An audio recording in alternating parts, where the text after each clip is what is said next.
You have invited me here on an auspicious day for this auspicious opening ceremony. I have come here gladly for a variety of reasons. Perhaps some people might wonder what is the connection between Gandhiji and this great factory, for he was apparently not favored great factories.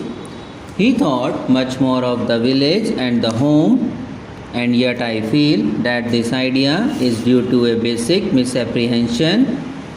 I am quite sure that if it had been our good fortune to have Gandhiji with us today, he would have been glad at the opening of this factory. This factory, like all factories, does not come in the way of his basic desire to develop the village industries and generally raise the standard of our vast rural and urban population. Some people take rather a narrow and lopsided view of Gandhiji.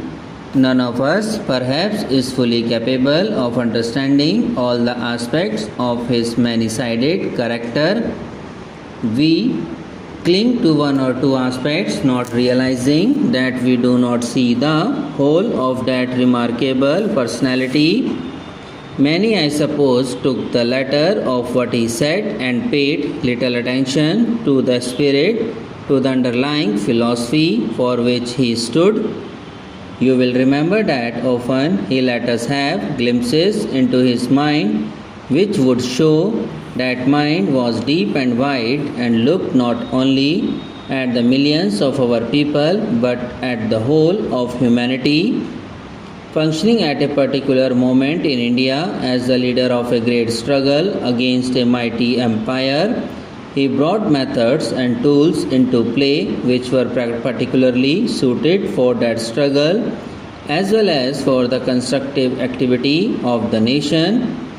He laid stress on village industries, and curiously enough, even those who were critical of him, who were skeptical about village industries and the like, today stand for village industries and the development of our rural areas.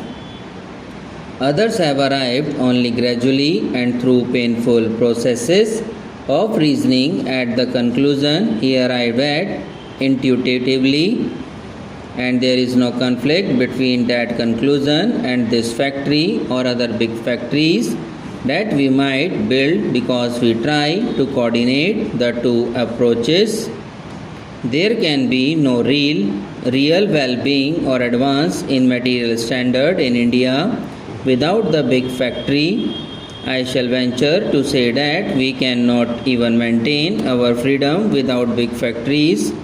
We cannot keep pace with the modern world unless we adopt the latest techniques, whether it in for the big factory or the small or for village industry.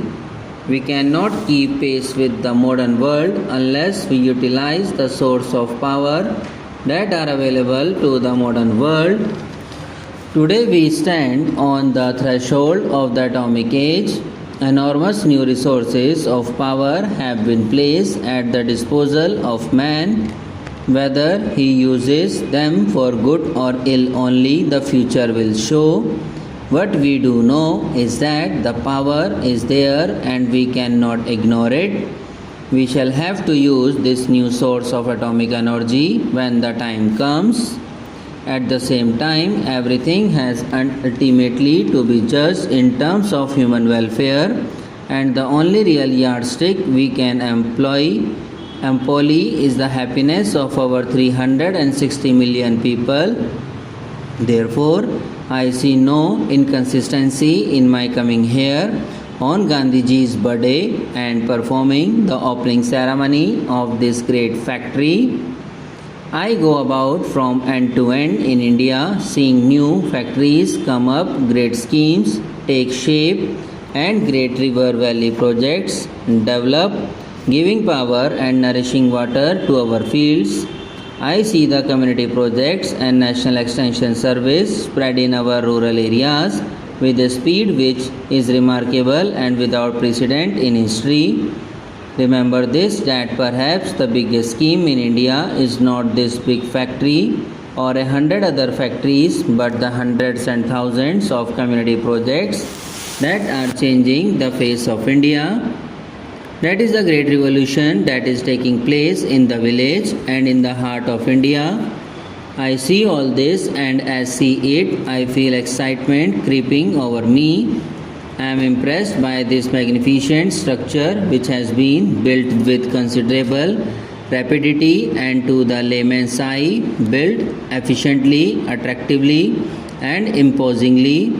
I should tell you that my first approach to this factory was not a pleasing one.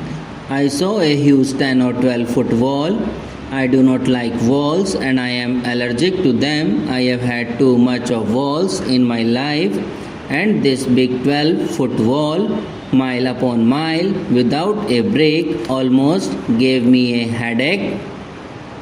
When I was coming here, I am told that a great part of this wall is not part of this factory at all, but a relic of the great repair shop that was here once. Evidently, the builder of this factory has carried on the tradition, because I saw the wall being continued right up to the main gate. I am impressed by this magnificent structure which has been built with considerable rapidity and to the layman's eye, built efficiently, attractively, and imposingly. I should tell you that my first approach to this factory was not a pleasing one. I saw a huge 10 or 12-foot wall. I do not like walls and I am allergic to them. I have too much of walls in my life, and this big 12-foot wall, mile upon mile, without a break, almost gave me a headache. You have invited me here on an auspicious day for this auspicious opening ceremony. I have come here gladly for a variety of reasons. Perhaps some people might wonder, what is the connection between Gandhiji and this great factory? For he was apparently not favored great factories. He thought much more of the village and the home, and yet I feel that this idea is due to a basic misapprehension. I am quite sure that if it had been our good fortune to have Gandhiji with us today, he would have been glad at the opening of this factory. This factory, like all factories, does not come in the way of his basic desire to develop the village industries and generally raise the standard of our vast rural and urban population. Some people take rather a narrow and lopsided view of Gandhiji. None of us, perhaps, is fully capable of understanding all the aspects of his many-sided character. We cling to one or two aspects, not realizing that we do not see the whole of that remarkable personality. Many, I suppose, took the letter of what he said and paid little attention to the spirit, to the underlying philosophy for which he stood. You will remember that often he let us have glimpses into his mind which would show that mind was deep and wide and looked not only at the millions of our people but at the whole of humanity. Functioning at a particular moment in India as the leader of a great struggle against a mighty empire, he brought methods and tools into play which were particularly suited for that struggle as well as for the constructive activity of the nation. He laid stress on village industries, and curiously enough, even those who were critical of him, who were skeptical about village industries and the like, today stand for village industries and the development of our rural areas.